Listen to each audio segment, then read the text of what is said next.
ازداد جمالا ዛሬ በሰዎች መካከል ተስፋፍተዋል ሁለት ታላላቅ ወንጀሎች በብዙ ሰዎች እይታ ቀላልና ትንሽ እንደሆኑ ይታሰባሉ። የመጀመሪያው ሐሜት ነው።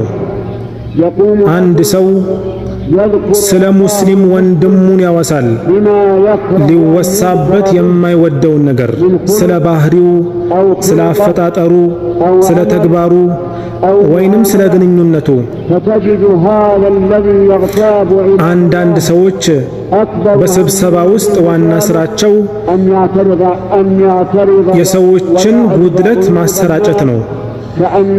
የሰዎችን ነውር ለመፈለግ የተላኩ በሚመስል መልኩ የሙስሊሞችን ጉድለት ለመከታተል የተላኩ ይመስላሉ። ይህ ምስኪን ማወቅ አለበት፣ የወንድሙን ነውር የሚከታተል ሰው አላህም ነውሩን ይከታተለዋል። አላህ ነውሩን ከተከታተለበት ደግሞ በቤቱ ውስጥ እንኳ ቢሆን ያጋልጠዋል። ይወቅ የሰዎችን ነውር በማሰራጨትና በመከታተል የተሰማራ የሆነ ሰው አላህ ደግሞ ጉድለቱን የሚያሰራጭበት ሰው ያስነሳበታል። ይህ ሰው ራሱን ቢመረምር ያ የሰዎችን ነውር የሚያሰራጨው ስለ ራሱ ቢመረምር ከሰዎች ሁሉ የበለጠ ጉድለት እንዳለበት ያውቅ ነበር። ከነሱ በላይ መጥፎ ባህሪ እንዳለው፣ ታማኝነቱ ደካማ መሆኑን ያውቅ ነበር።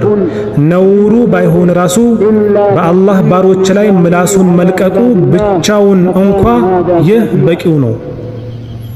ይህ ሰው በአላህ ባሮች ላይ የተሰማራው በራሱ ላይ ክፉ ሰው ነው፣ በጓደኞቹም ላይ ክፉ ነው። በራሱ ላይ ክፉ የሆነው ራሱን ወደ ክፋትና ወደ ጥፋት ስለሚመራ ነው። በጓደኞቹም ላይ ክፉ የሆነው ደግሞ ከሱ ጋር ያሉት ሰዎች እርሱን ካልከለከሉት በኃጢአቱ ውስጥ ተካፋዮች ስለሚሆኑ ነው። እናንተ ሙስሊሞች አላህ ከሐሜት ከልክሏቸዋል። ስለዚህ ሐሜትን ተጠንቀቁ። ሐሜት የሰዎችን ስጋ መብላት ነው። አላህም ይህንን በእጅግ አስከፊ ምሳሌ ገልጾታል። የሞተ ወንድሙን ስጋ የሚበላ ሰው። ከዚህ የበለጠ አስከፊ ነገር አለን? አንድ ሰው በሞተ ወንድሙን አጠገብ ተቀምጦ ሰውነቱን እየቆራረጠ ቢበላው። እናንተ ሙስሊሞች ወንድሞቻችሁን ማማት መልካም ስራዎቻችሁን ለእነርሱ ስጦታ እንደመስጠት ነው። በዚህ ዓለም ካልተቀበሏችሁ፣ ይቅር ካላሏችሁ በቂያማ ቀን ከመልካም ስራችሁ ይወስዳሉ። መልካም ስራችሁ ካለቀ ደግሞ ከእነርሱ ኃጢአት ተወስዶ በእናንተ ላይ ይጣላል። ከዚያም ወደ እሳት ትጣላላችሁ። ስለዚህ አላህን ፍሩ።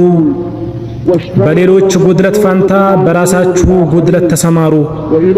እውነተኛ ቅንነት ካላችሁ ደግሞ የወንድሞቻችሁን ጉድለት በጸጥታ አስተካክሉ። አታሰራጩት፣ አታዋርዷቸው። እንደዚህ አይነት ጠቃሚና አስተማሪ ቪዲዮዎችን ለማግኘት ሰብስክራይብ አድርጉ፣ የደወል ምልክቱንም ተጫኑ። ወሰላሙ አለይኩም ወራህመቱላሂ ወበረካቱ።